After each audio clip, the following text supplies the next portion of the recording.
यह एक नया अनुभव था। ये फैन आसमान में ऊंचा खड़ा था, उसके कपड़े हवा में लहरा रहे थे। पहाड़ और नदियां उसके पैरों के नीचे थी और उसके दिल में सब कुछ पर नियंत्रण होने की भावना उमड़ रही थी। उसकी दृष्टि का क्षेत्र विस्तृत था और वह दूर तक देखता था। यह एक अभूतपूर्व एहसास था। अपनी ताकत के साथ वह आकाश में भाग गया और उस दुनिया को देखा जिसमें वह रहता था। ये सदमे से भरा था। शानदार पहाड़ और नदियां, असीम धरती, सब कुछ उसकी आंखों में था, जिससे किसी का दिल शांत हो जाता था और ऊंची आकांक्षाएं पैदा होती थी। दुनिया की हर चीज, घास का हर तिनका और हर पेड़, सब उसके दिल की गहराई में थे, जिससे उसके अंदर अनायासी एक ऊंची और ऊंची आकांक्षा पैदा हो जाती थी जो पहाड़ों और नदियों को निगल सकती थी। क्या ये जीवन वसंत क्षेत्र है? मैं एक मजबूत शक्ति महसूस कर सकता हूँ। ये फैन हवा में खड़ा था, उसका शरीर शुद्ध और स्वच्छ था। उसका पूरा शरीर चमक रहा था, कला के एक सुंदर काम की तरह। इसने उसे ऐसा महसूस कराया जैसे कि उसका पुनर्जन्म हुआ हो। इस बिंदु पर वह अंततः समझ गया कि विभिन्न लोगों के बीच कितना बड़ा अंतर था। उसका शरीर दोषरहित था, लगभग परिपूर्ण। यदि उसका सामना किसी कड़वे समुद्र लोक के साधक से होता, तो उसे लगता कि वह अपने हाथ के एक झटके से प्रतिद्वंद्वी को राख में बदल सकता है। यह अंधविश्वास नहीं था, बल्कि वास्तव में उसके शरीर में एक मजबूत शक्ति थी। ये फान इंद्रधनुष पर सवार होकर स्वर्ग और धरती के बीच यात्रा कर रहा था। चमकीला इंद्रधनुष आसमान को चीरता हुआ कभी धरती से टकराने वाले धूमकेतु की तरह, तो कभी समुद्र से उगते हुए चमकीले चांद की तरह, या आसमान में उड़ते हुए ड्रैगन की तरह। आधे घंटे बाद ही वह पूरी तरह से शांत हुआ। वह पहाड़ की चोटी पर खड़ा था और अपने चेहरे पर हवा के झोंके महसूस कर रहा था। उसके काले बाल धीरे धीरे लहरा रहे थे और उसकी आंखें दो सितारों की तरह चमक रही थी। ये फैन चुप था। उसकी शक्तिशाली और भयंकर आभा पूरी तरह से संयमित थी और उसके चारों ओर एक शांतिपूर्ण और शांत आभा थी। वह निर्दोष था और उसके कपड़े फड़फड़ा रहे थे। वह एक अमर की तरह था जो नश्वर दुनिया में उतरा था, अलौकिक और सुंदर, दूसरों को एक अलौकिक और प्राकृतिक एहसास दे रहा था। इस समय उसके शरीर में आधी मुट्ठी के बराबर का कड़वा समुद्र पूरी तरह शांत हो चुका था। वहां कोई हिंसक ज्वालामुखी नहीं था, कोई अशांत लहरें नहीं थी और कोई धुआं भी नहीं था। सुनहरा कड़वा सागर बहुत शांत था। बीच में एक झरना बह रहा था जिसमें जीवन की तेज सांसें बह रही थी। वह दिव्य शक्ति का स्रोत था। जीवन चक्र जो कड़वे समुद्र को ढकता था, जुड़ गया और अनंत जीवन शक्ति फूट पड़ी। ये साधक की शक्ति का मूल था। कड़वे समुद्र की सभी दिशाओं में छोटी छोटी लहरें फैल गईं, जो कोमल तरंगों में बदल गईं, जिससे आध्यात्मिकता और प्रकृति का एहसास हुआ। सुनहरा समुद्र लहराया और दिव्य झरना फूट पड़ा। दोनों के मिल जाने से दिव्य शक्ति अनंत हो गई और जीवन उल्लासमय हो गया।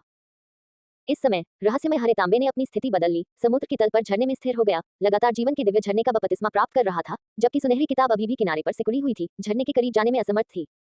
जिस कड़ाहे को ये फान परिष्कृत करना चाहता था, उसकी केवल एक स्पष्ट रूपरेखा थी और यह अभी भी नहीं बना था। यह आकार था और अभी भी नहीं बना था। सामान्य ज्ञान के अनुसार कड़वा सागर, जीवन का झरना, दिव्य पुल और परमिता क्षेत्र, प्रत्येक क्षेत्र एक उपकरण को परिष्कृत कर सकता है। लेकिन अभी ये फैन पहले से ही दूसरे क्षेत्र में पहुंच चुका था, लेकिन उसे अभी तक एक भी उपकरण को परिष्कृत करना बाकी था। इससे वह उदास हो गया। कड़ाही को परिष्कृत करना वास्तव में सबसे कठिन था। हालांकि वह बहुत चिंतित नहीं था।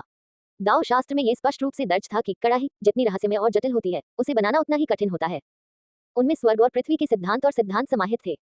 ताओ धर्मग्रंथ के अनुसार कोई व्यक्ति एक कड़ाही को परिष्कृत कर सकता था और सबसे शक्तिशाली कड़ाही 4 स्तरों के संयोजन से बनती थी।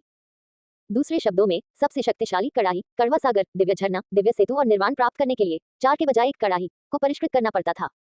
ये तथाकथित महान प्रतिभाएं धीरे धीरे परिपक्व होती हैं। एक बार सफल होने के बाद कोई व्यक्ति एक कड़ाही से सभी नियमों को तोड़ सकता है। पूरे पूर्वी जंगल में केवल कुछ ही प्राचीन ग्रंथ थे जिनमें एक कड़ाही को 4 स्तरों में परिष्कृत करने की गहन गुप्त विधि दर्ज थी।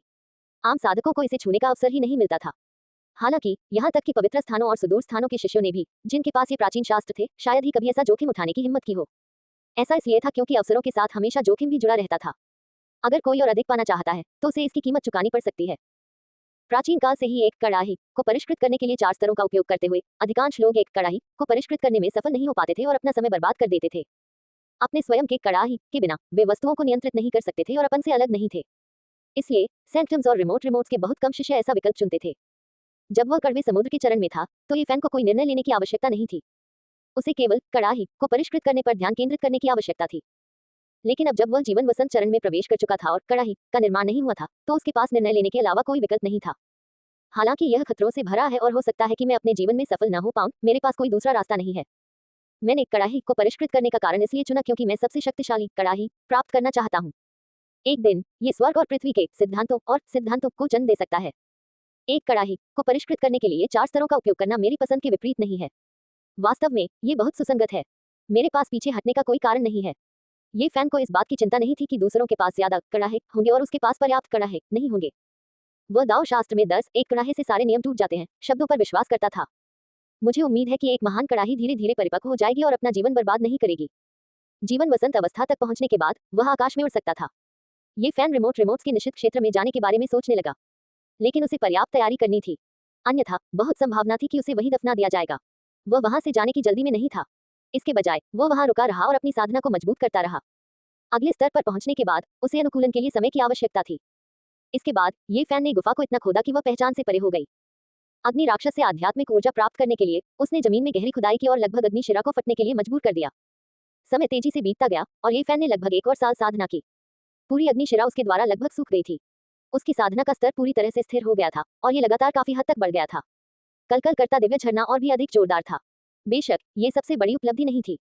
जिस बात ने उसे सबसे ज्यादा संतुष्ट और उत्साहित किया वह ये था कि कड़ाही के खुरदरे भ्रूण को परिष्कृत किया गया था। अग्नि दानव की अजीब आध्यात्मिक ऊर्जा की मदद से लाखों बार तड़का लगाने के बाद 3 पैरों वाली गोल कड़ाही आखिरकार बन गई और इस दुनिया में आ गई। ऐसा लगता है कि एक कड़ाही को सफलतापूर्वक परिष्कृत करने के लिए मुझे एक अजीब आध्यात्मिक ऊर्जा की आवश्यकता है। बिना किसी संदेह के विभिन्न प्रकार की दिव्य लपटें सबसे प्रभावी हैं। जैसे वास्तविक दुनिया में हथियार बनाने के लिए आपको दिव्य हथियार बनाने के लिए अग्नि स्रोत को पिघलाना होगा। यह मेरे शरीर के अंदर एक कड़ाही बनाने जैसा ही है। ये फैन की कड़वाहट के सागर के ऊपर एक छोटी सी कड़ाही का खुरदुरा भ्रूण था।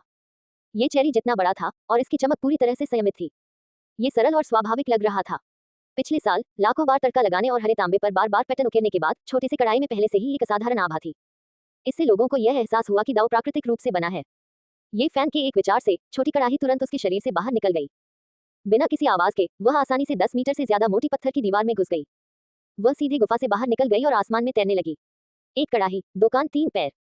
दाव 1 को जन्म देता है, 1 2 को जन्म देता है, 2 3 को जन्म देता है, 3 सभी चीजों को जन्म देता है, सभी चीजें यन को जन्म देती हैं और यान को गले लगाती हैं। अच्छा अच्छा अच्छा। ये फान बहुत संतुष्ट था।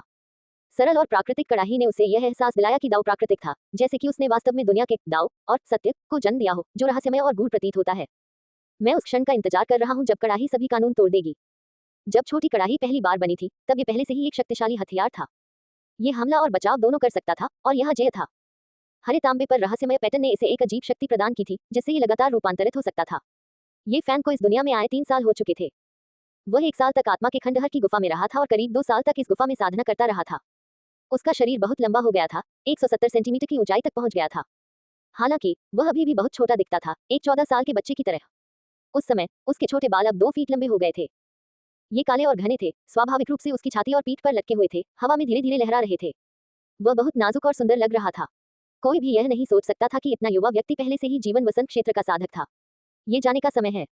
ये फैन ने अपने पीछे गुफा की ओर देखा, फिर जंगल के करीब उड़ गया और पहाड़ से बाहर निकल गया। ये फैन एक जल हिरण को घसीटकर एक छोटे से शहर में ले गया। कुछ सिक्कों के बदले में उसे खरीदने के बाद उसने सबसे पहले अपने लिए उपयुक्त कपड़े चुने।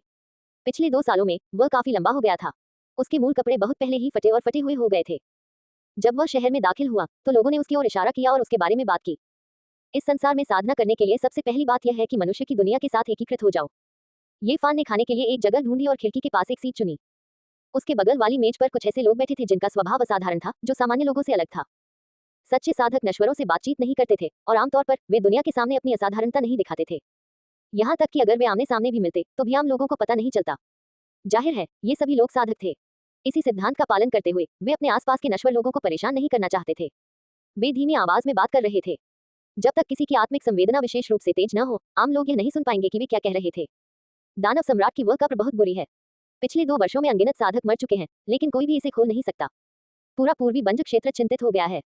सभी प्रमुख संप्रदायों ने अपने आकाओं को खंडहरों में भेज दिया है, लेकिन इन मकबरे को खोलने का कोई रास्ता नहीं है। मुख्य कारण यह है कि असली अद्वितीय स्वामी विवेकशील होते हैं और जल्दबाजी में काम करने की हिम्मत नहीं करते। वही मकबरा बहुत दुष्ट है और लंबे समय से एक आत्मा के करीब है। जब तक पूर्वी बंज क्षेत्र का कोई सर्वोच्च खजाना नहीं है, भले ही कोई अद्वितीय गुरु हो जो निश्चित हत्या की स्थिति को तोड़ सकता है, ये मकबरे को रोकने का कोई तरीका नहीं है। ये पूर्वी बंज क्षेत्र में भाग जाएगा जैसे कोई ड्रैगन समुद्र में वापस लौटा है और उसका कोई निशान नहीं होगा। अफवाह है कि 3 महत्वपूर्ण व्यक्ति मर गए हैं। क्या ये सच है? बेशक ये सच है। पिछले 2 सालों में अनगिनत साधक मर चुके हैं। वह गहरा तालाब लगभग लाशों से भर गया है। यहाँ तक कि कई महत्वपूर्ण व्यक्ति भी मारे गए हैं और ऐसा कहा जाता है कि अभी भी कुछ महत्वपूर्ण व्यक्ति हैं जिनकी जान जोखिम में है। ये फैन बहुत हैरान था। उसने नहीं सोचा था कि 2 साल बाद भी दानव सम्राट की कब्र नहीं खोली गई थी। यिन कब्र में निश्चित हत्या की स्थिति ने कई साधकों की जान ले ली थी। वह चुपचाप खाता हुआ सुनता रहा। उसके चेहरे पर जरा भी बदलाव नहीं आया क्योंकि वह नहीं चाहता था कि उन साधकों को उसका पता चल जाए।